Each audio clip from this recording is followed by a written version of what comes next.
สบายดีพ่อแม่พี่น้องสุขคนเนาะพี่น้องนี่คือ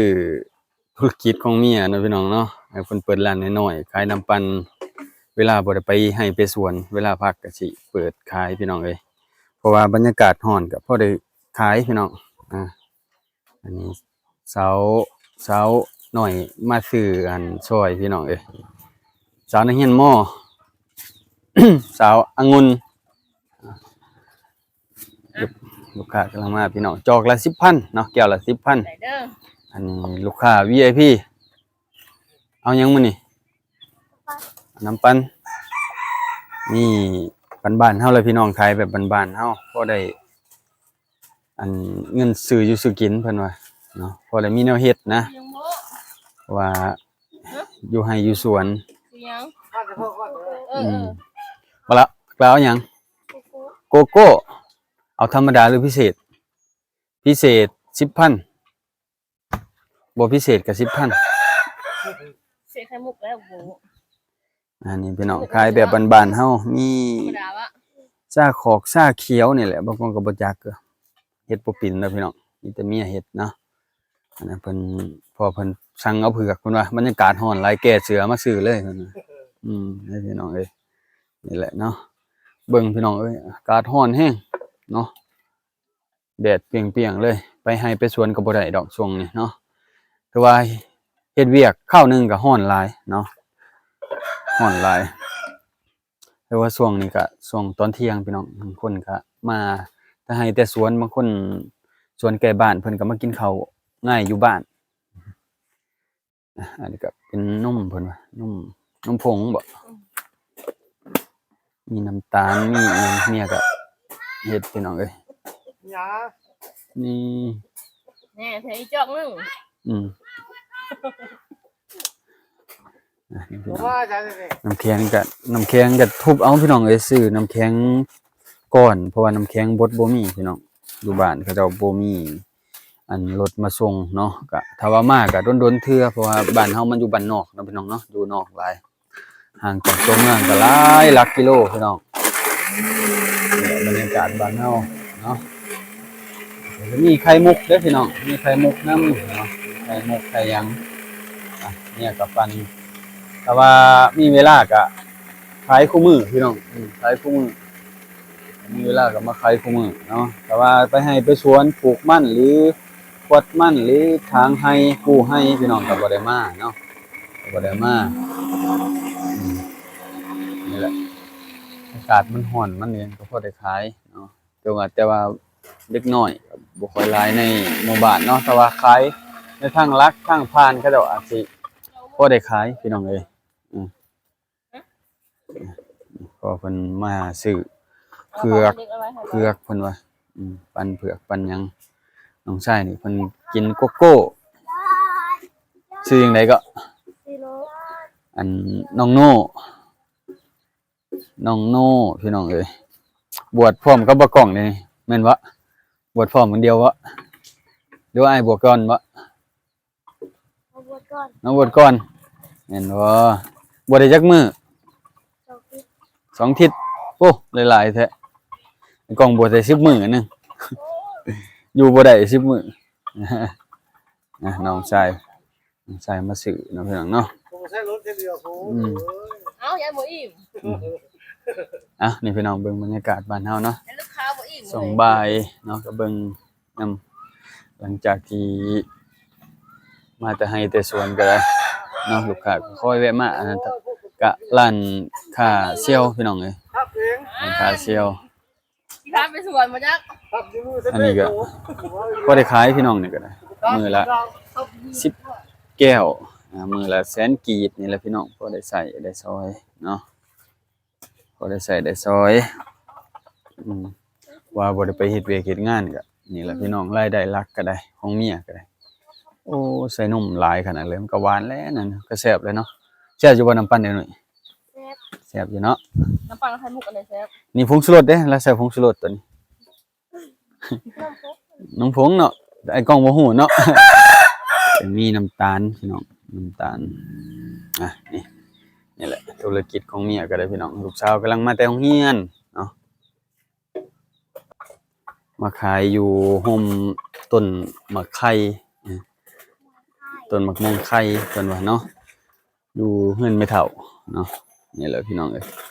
อากาศก็ร้อนร้อนฟังเบิ่งช่วงบ่ายๆเนาะคนผ่านไปผ่านมาก็เจ้ามาแต่ให้แต่สวนก็สิแวะมาซื้อแหละพี่น้องเอ้ยเนาะบางมื้อก็ได้ขายดีบางมื้อก็ได้ขายซ้ำนึงเนาะพี่น้องเนาะโอ้อันนี้ได้ลูกค้า VIP มาอีกแล้วคนหนึงนี่พี่น้องเอ้ยพ่อแม่นี่บ่อยากผ่านเลยทางนี้ผ่านเลยเสียเงินเลยนะ เอาหยังมื้อนี่ฮะเอาหยังเอาหยังดีปันโกโก้พี่น้องเอ้ยปันโกโก้ห้วยทางน่ะให้หยังน้อทางน่ะลูกผู้ใดเลยน่ะโอ้ให้บ่ได้ใจพี่น้องเอ้ย หาไหม อากาศมันร้อนอากาศมันร้อนนี่ไข่มุกพี่น้องนี่ไข่มุก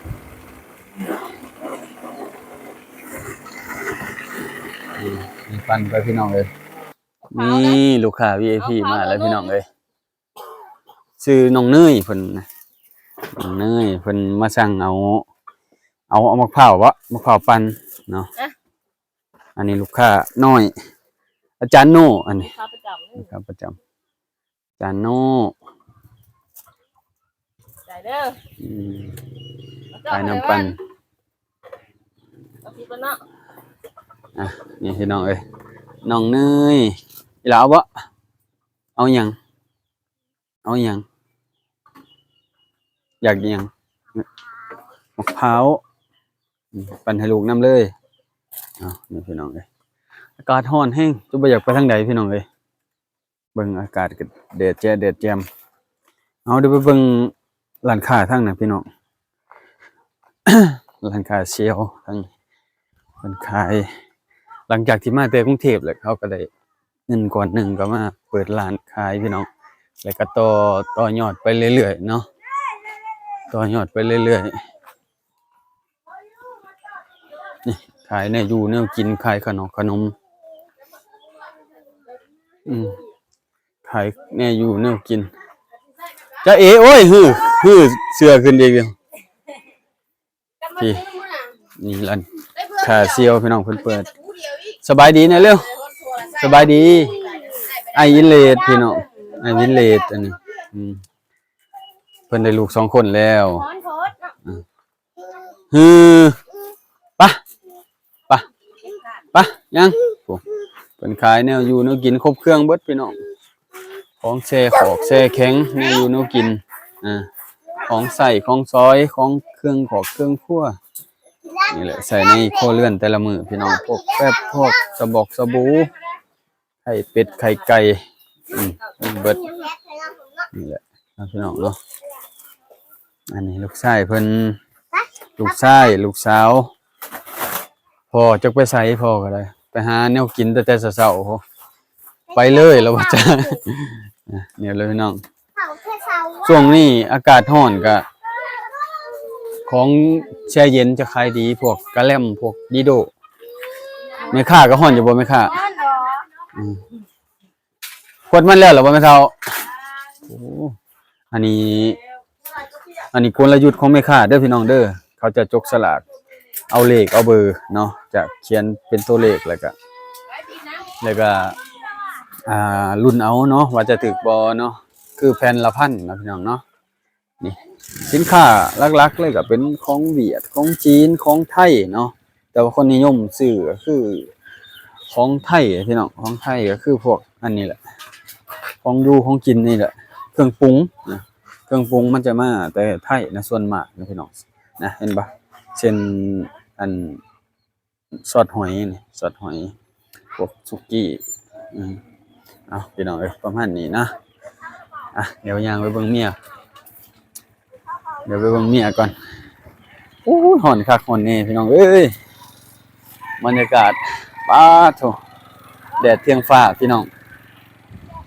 บ่มีคนจักไปทางใดเลยเนาะเฮ็ดเวียกก็ได้บ่หลายพี่น้อง ก็พากันเข้าห่มแหละเฮ็ดเวียกข้าวเดียวก็ได้เนาะอันนี้แหละร้านค้าของเมียนะพี่น้องเนาะนี่แหละเพิ่นเฮ็ดเพิ่นพอได้ขายเฮ็ดไปก็ได้พี่น้องเอ้ยดีกว่าอยู่ซื่อๆเนาะนี่แหละลูกค้า VIP เจนุ้ยเนาะพี่น้องเนาะ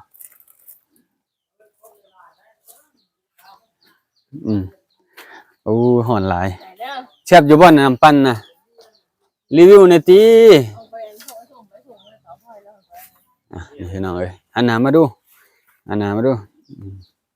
หันหน้ามาดูดีๆนี่ธุรกิจของเมียพี่น้องเอ้ยโอเคพี่น้อง